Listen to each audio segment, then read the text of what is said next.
অনেকে বলে সমুদ্র মানেই থাইল্যান্ড, কেউ বলে নীল জল আর শান্তি খুঁজতে হলে যেতে হবে মালদ্বীপ।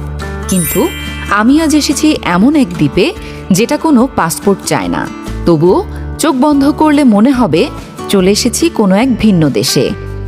এই দ্বীপ বিলাসিতা শেখায় না, দেখায় জীবনযুদ্ধে মানুষের টিকে থাকার লড়াই।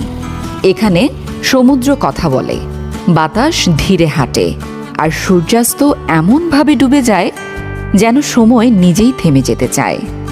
না, এটা থাইল্যান্ড না, এটা মালদ্বীপও না, এটা বাংলাদেশের একমাত্র প্রবাল দ্বীপ সেন্ট মার্টিন, যেখানে নীল রঙের কোনো ফিল্টার লাগে না, আর শান্তি খোঁজার জন্য কোনো বিলাসবহুল রিসোর্ট দরকার হয় না। আজ আমি আমার ক্যামেরায় আপনাদের ঘুরে দেখাবো বাংলাদেশের সেই জায়গা যেটা প্রমাণ করে সৌন্দর্য খুব বেশি দূরে নয়। এটা শুধু একটা দ্বীপ না, এটা বাংলাদেশের একমাত্র প্রবাল দ্বীপ, যেখানে সমুদ্র শুধু নীল না, জীবন্ত। এখানে এসে বুঝলাম সৌন্দর্য সবসময় দূরে খুঁজতে হয় না, কখনো কখনো নিজের দেশের প্রকৃতি চুপচাপ বলে দেয় আমিও কিছু কম নই, চোখ খুলে শুধু একবার আমায় দেখো। সবাইকে ওয়েলকাম জানাচ্ছি আমি চৈতি আরও একটি নতুন ট্রাভেল ব্লগে। চলুন তবে শুরু করা যাক।